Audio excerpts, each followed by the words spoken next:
nasa HDB bat ako. And it's my lunch break anyway. So, ipapakita ko sa inyo. It's almost, check natin yung oras. It's 12:30.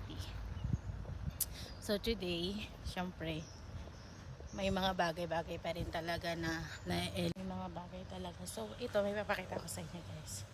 Ang galing kasi. Yan. Akala ko store yung pala, pero machine siya. Papakita ko sa inyo. Pwede ka mag-order dito ng food. Okay, meron ditong drinks. May mga snacks. And my coffee also. Yan, may mga snack. Tapos dito ka mag-order ng food. But I don't know how to do it. Yan. Yan mo, ang cute.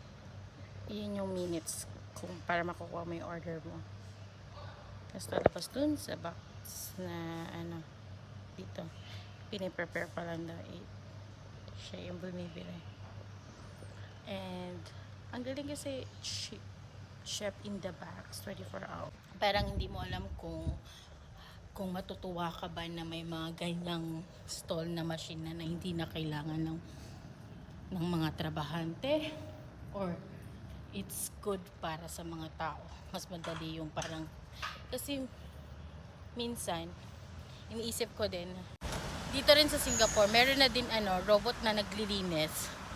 Siguro ang gusto lang nila yung as in robot talaga, yung hindi nagde-day off, kasi tayo human lang.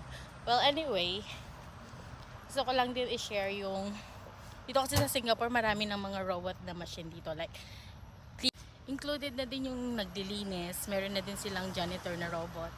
Tapos sa restaurant naman pag pumasok ka, meron din silang robot na waitress or nag-waiter. Tapos ayun na nga, may machine na rin dito. Sobrang dami na. Hindi ko alam kung matutuwa ba ako. Grabe na yung teknolohiya, no?